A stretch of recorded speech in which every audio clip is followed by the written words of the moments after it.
আমি একজন প্রবাসীর বউ। 2 বছর পর স্বামী প্রবাস থেকে দেশে ফিরলো। মনে যে কত আনন্দ, কতদিন পর তার মুখটা আমি দেখতে পারবো। মনে মনে সিদ্ধান্ত নিলাম এবার একটা সন্তান নেব, কিন্তু আমার স্বপ্ন যে আমার জন্য দেশে মৃত্যু নিয়ে এসেছে এটা আমি কল্পনাও করতে পারিনি। দেশে আসার কয়েকদিন পর থেকে দেখতে পারতাম তার মাথা ব্যথা, জ্বর লেগেই থাকতো, কিচ্ছু খেতে পারতো না, বমি হতো, মাঝে মাঝে বলতো আমার হাতের পেশিতে ব্যথা করছে, রাতে খুব ঘামতো, ডায়রিয়া হতো।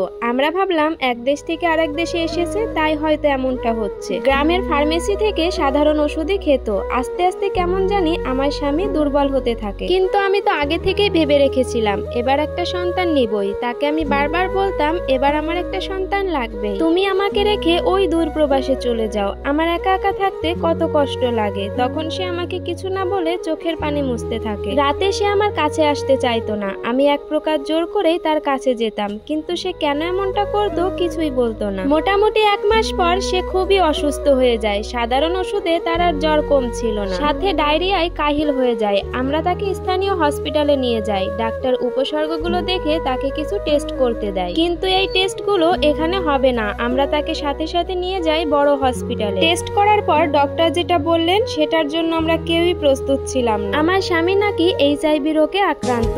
এরপর আমাকেও টেস্ট করাতে বলে, যেহেতু আমি তার স্ত্রী হয়তো আমার শরীরেও এই রোগটা পাওয়া যেতে পারে। এরপর আমাকেও টেস্ট করানো হয়, আমিও পজিটিভ হয়ে যাই। এরপর আমার স্বামীর অবস্থা ধীরে ধীরে খুব খারাপ হতে থাকে। এই রোগের তেমন কোনো চিকিৎসা না থাকায় আমাদেরকে কিছু ওষুধ দিয়ে বাড়ি পাঠিয়ে দেওয়া হয়। আমি তো কান্নায় ভেঙে পড়েছি। গ্রামের মানুষ যখন জানলো আমার স্বামী HIV রোগে আক্রান্ত হয়েছে তখন তারা নানান কথা রটাতে থাকে। আমাদের বাড়ি লোকজন আসা বন্ধ হয়ে গেল। দোকানে গেলে দোকানি বাজার না দিয়েই দোকান থেকে বের করে দিত। একটা সময় আমাদেরকে একঘরে করে দেওয়া হলো। একদিন আমি আমার স্বামীকে জিজ্ঞাসা করি, তুমি তো এই রোগ বিদেশ থেকে নিয়ে এসেছো, তুমি সেখানে কি করেছো আমাকে বলো। তখন সে কাঁদতে কাঁদতে আমায় বলল বিদেশ থাকা অবস্থায় সে মদের বারে যেত নিজের বন্ধুদের সাথে। সামান্য কিছু টাকার বিনিময়ে সকল চাহিদা মিটিয়ে দিত মেয়েগুলো। বন্ধুরাও যেত, আমিও নিজেকে সামলাতে না পেরে প্রায়ই যেতাম ওই মেয়েদের কাছে। কিন্তু আমি জানতাম না আমার এই সামান্য চাহিদায় আমার জীবনের কাল হয়ে দাঁড়াবে। আমি এসব কথা শুনে চিৎকার করে কাঁদতে কাঁদতে বলি, তুমি নিজের চাহিদা মেটালে বাজারের মেয়েদের দিয়ে,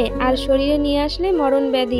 আর আমি তোমাকে ভালোবেসে তোমার অপেক্ষায় তোমার বাবা মার সেবাই করে গেলাম। কেন এভাবে আমার জীবনটা নষ্ট করলে? কেন এভাবে আমাকে ঠকালে? আমি বুঝে যাই মৃত্যু তার হবেই। তারপর আর সে কোনো চিকিৎসাই নেয়নি। কি তীব্র যন্ত্রণা পেয়েছে আমার স্বামী। চোখের সামনে কতই না ছটফট করতে দেখেছি তাকে। যতই হোক সে তো আমার স্বামী। এতদিন তো তার পাঠানো টাকাই খেয়েছি। তাকে এই অবস্থায় ফেলে রেখে কোথায় যাব আমি? আমার সাধ্যমতো আমি তার সেবা করেছি। হঠাৎ করেই আমার স্বামীর মৃত্যুর ঘন্টা বেজে যায়। জানা যায় কেউ আসেনি, কয়েকজনকে টাকা দিয়ে দাফনের কাজ শেষ করেছি। এবার আমার পালা। সৃষ্টিকর্তা, তুমি আমার স্বামীর মতো মৃত্যু কাউকেই দিও না। এই সম্পূর্ণ স্টোরিটা এক অসহায় আপুর জীবন থেকে নেওয়া। আমি মনে করি প্রত্যেকটা প্রবাসী ভাইদেরই এই স্টোরিটা একবার হলেও শোনা উচিত। 2 মিনিটের সুখের জন্য নিজের জীবনটাকে এইভাবে অকালে শেষ করার কোনো মানেই নেই।